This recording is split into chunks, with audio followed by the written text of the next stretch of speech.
Аз съм много горд да седа тук рамо до рамо с Ванина, човек, който наистина си милее за родния край. И за Монтана, и за Берковица, и за цялата област. Човек, който се бори всеки ден за големите проблеми на региона, за язовира, знам колко работа се опита да свърши, за всичките неща, така че съм горд да бъдем рамо до рамо. Аз се надявам и съм така уверен, го казвам, че тя ще бъде пак депутат в следващото Народно събрание.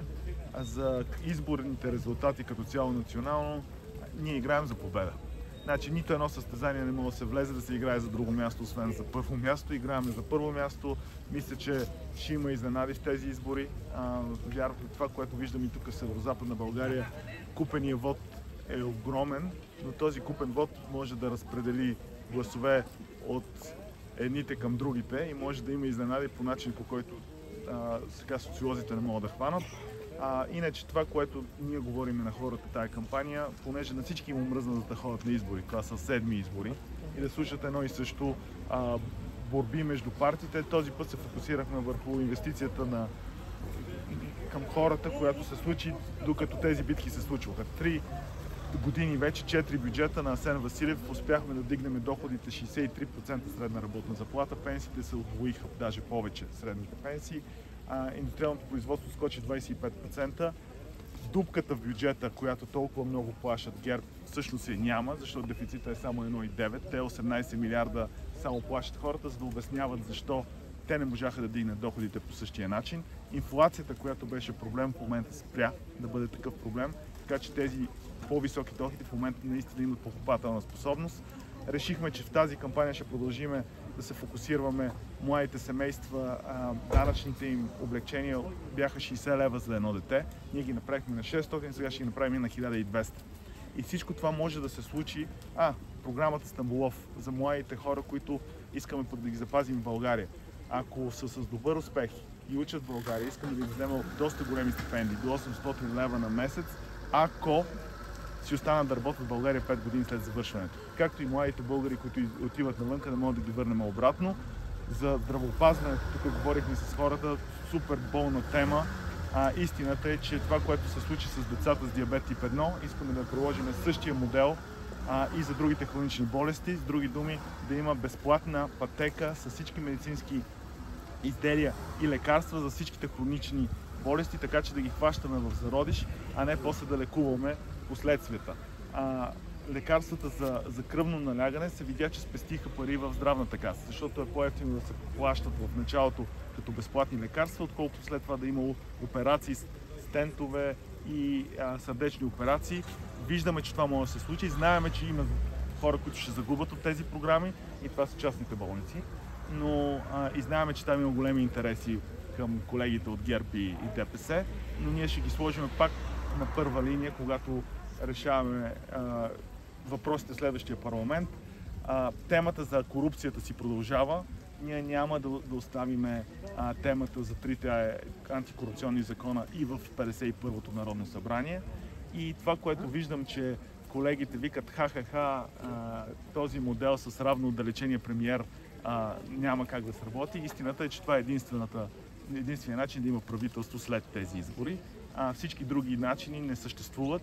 Не мисля, че те биха подкрепили наш партиен премиер, както и ние им нямаме доверие. Борисов няма да стане премиер за пореден път, съжаляваме.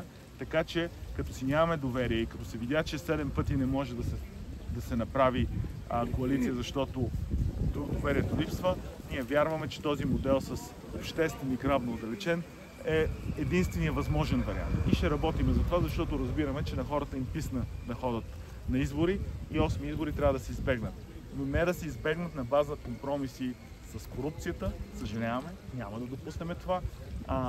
Трите закона ще бъдат нещо като тест със следващото мнозинство, антикорупционните закони, имат ли реална воля да се справят, да продължим тази борба или не. Но докато това всичко се случва, в следващия бюджет ще заложим продължение на нашата инвестиция в хората. Няколко неща за Монтана, които са важни да знаят хората. Първо, общинската ни програма с обществените пари за пръв път беше разпределена на база на население, а не на база на политическа окраска. 50 милиона, които бяха дадени от националния бюджет в Монтана. Тази програма ще продължи. По този начин даваме на всички градове, които са даже там непропорционално. Колкото си по-малък града, толкова повече получаваш на база на глава на населението. Реално София има 100 милиона бюджета, една Монтана има 50 милиона. Аз знаем разликата с населението. Това ще продължи ще ни бъде програма, която ще продължим. За инфраструктурните проекти въобще няма да говоря този път, защото първото нещо, което трябва да се случи, е да имаме едно нормално правителство от поне 4 години мандат, за да може да се говоря за тези по-дълги проекти, иначе хората им омръзнало от празни обещания. Аз съм горд, че другите хора от листата са с нас. Ние ще се бориме, въпреки голямото купуване на гласове, което се случва тук. Ние знаем, че особено от ново начало са се активизирали и искат да купат всеки възможен вод, който се продава.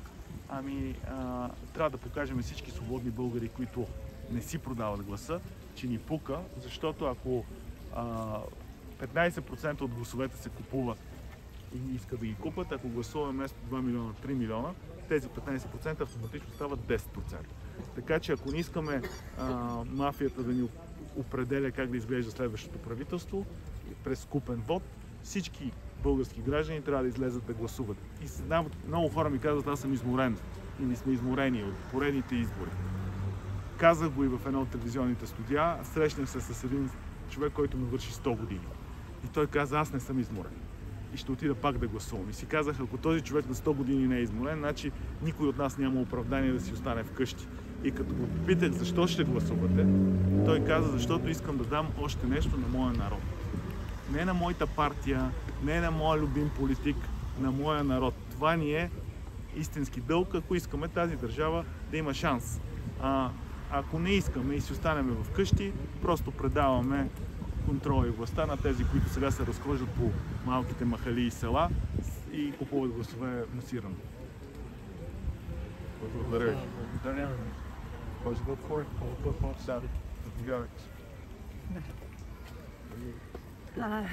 Аз благодаря на господин Петков, че днес е с нас и както винаги Монтана има подкрепа от лидерите. Това го показах и в работата си в 49-то Народно събрание. Всяка една моя стъпка е свързана с моята кауза, а моята кауза е област Монтана да върви напред.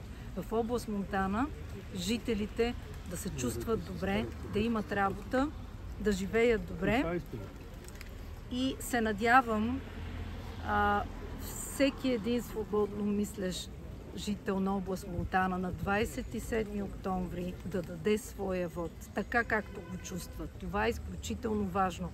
Няма място за умора. Има място за това да дадем своя принос за нашия народ и да си оправим нашата област Монтана и нашата държава.